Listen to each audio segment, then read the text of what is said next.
Hi, welcome to Shit Lit. I'm Allie. I'm Eric. And we're going to be talking about some literary classics. For our very first episode, we are talking about, we're doing like a, for the first episode, we're talking about Frankenstein. By our queen, Mary Shelley. Yes. Considered the first of sci-fi. And considered as a principal novel in the Gothic genre. And also, pretty funny. Yeah, pretty funny. And you've definitely heard of it because there's so many adaptations of it. Literally everywhere. Maybe you'll have some spooky ideas for Halloween. And hopefully you're not just using this video as an excuse to not read the book. Please don't. You should read the book. Okay. Cool. All right, so let's get started. It starts off with a man on a boat. He's in the Arctic. And he finds another man in the Arctic. Yeah, he's just like, he's chilling. He's the captain of a boat. And him and his crew just sees this guy in a dog sled. And he's like, that's pretty tall for a guy. This is weird. And then like a day later, he's another guy in a different dog sled. Except this guy, this time, man is kind of like, he's a little tired and he's a little out of it. And the captain's like, I'm not going to ask any questions. I'm just going to give him some food and just make sure he's cool. It turns out this man is the very same Dr. Frankenstein from the title. And he loves to victimize himself, and he's like, you have been so good to me. You don't want to know half of what I've been through. Like, he's like you can't believe it. And the captain's like, thanks. And he's like, I'm going to tell you my whole life story. And the captain's like, believe the year I've been having. Yeah, he's basically that one person that like sighs in the room. Yeah, and he really wants people to know that he's upset. So Victor meets a professor, and his professor's like, natural philosophy is garbage. And that makes Victor mad. And so he goes to his chemistry professor who goes, natural philosophy is garbage. And but Victor's like, modern science is not garbage. We could do miracles here, like we could study the human body. So Franklin? So Frankenstein is like, I'm gonna make a body. He wants to make the perfect guy. Bigger, better, faster, stronger. Literally bigger, like 10 feet tall. Yeah. And so he never tells you how he makes it, too. He just is like... He's very careful about that. Yeah, he's just like, I don't want to tell you how I made it, but like, trust me, like, I made it. And usually people think it's like lightning from like the movie, like electricity. I don't know where they got the lightning from. Probably because the book talks about lightning like every other chapter. Yeah. But one night, a rainy night, it's dark, and he does it. He makes a body. He makes the guy. He makes the little man. And he's this little 10 feet tall. This big man, big boy. Little big man. And it's ugly as shit. Yeah, he's like, the monster it's described first almost as beautiful, but then he opens his eyes and Victor's like, aw, it's ugly. So naturally he runs out of the house. He spends the whole night in this courtyard. Then his like buddy is like, Frank, what are you doing outside? Like, and he's like, I had a lot of work to do. I'm a little stressed out. And then in his mind, he's like, oh God, what have I done? Damn, my friend Henry's about to come back to my place with me. And I really hope the monster that I just made and ran away from is not there. And he comes back and he's like, okay, cool, the monster's not there. Yeah, it got out a window apparently. So you know. And Frankenstein's like, not my problem anymore. Yeah, problem solved. I'm gonna go home. So he goes home, and he finds out that his brother is brutally like strangled to death.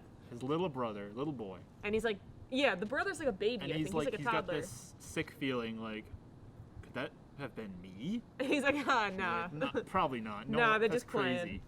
And so they had like this little like maid, this girl that worked as a maid for the household that lived with them, and they found like the necklace of the brother that was killed in her pocket. So they're like, naturally, like, let's put her to trial and kill her. And Victor's like, this is kind of my fault. But you know, what am I gonna do about it? It's not a huge deal. I wasn't here. It's too far. It's too much work. So Victor's like, I kind of feel bad. I'm so stressed out. He's a little bit bummed. And he makes it, it's obviously, he's the victim here in Victor's mind. These terrible things happened to Victor.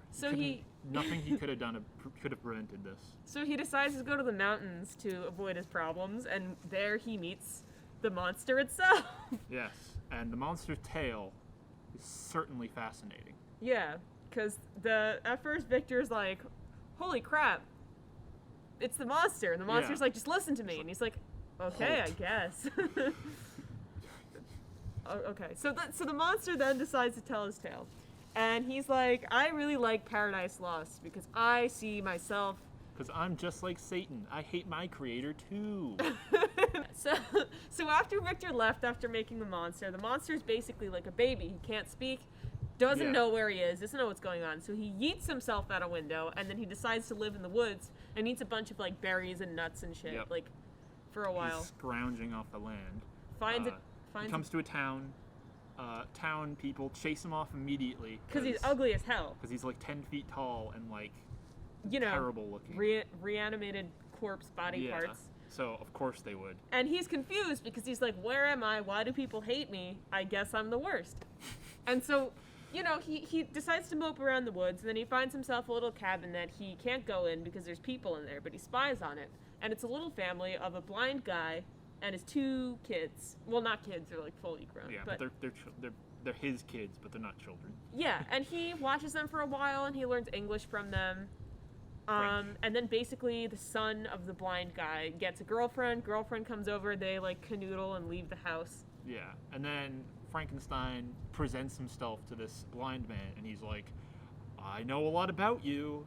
And this blind man's like, who the hell are you? Like, why do you know all about my family and stuff? You're so weird. And Frankenstein really just wants some friends. He has been watching this family for the longest time. He's like, I want that. I want human contact. I want friendship. I want companionship. I want what this family has. Only problem is he has 0 social skills. So he goes, and luckily the guy is blind, but the guy is like, everything. You've been watched. He's freaked out. What? And just when like things are kind of coming to a head, the children, or his children, come home, and they just beat the crap out of this poor monster. Yeah, because their old blind dad is being approached by a reanimated corpse that's 10 feet tall. So no words, just fists. Yeah, and so Frankenstein's like, oh, damn it. So he leaves the house, like I think he sets it on fire, and then he decides to travel on, and then he finds a little boy. And that's the same little boy that was murdered. And he goes, come here! Because he wants to make friends with the toddler, and the toddler's like, no. He finds out that the toddler's related to Victor, and he's like, oh, and he strangles him. And then to sum up his tale and to sum up his grief, the monster goes to Victor and goes, I want some WAP. I want a wife assembled, please. And Frankenstein's like, all right. And then, so he gets on to like preparing to make this. He travels to a new secluded area. He puts everything together. The monster's like, all right, I'm ready to meet her. Yeah, the monster's like, I'm just gonna watch and make sure that this is like happening. And then, right when he's about to do it, Frankenstein's like, wait a minute. This could end poorly. Because wife, husband, children,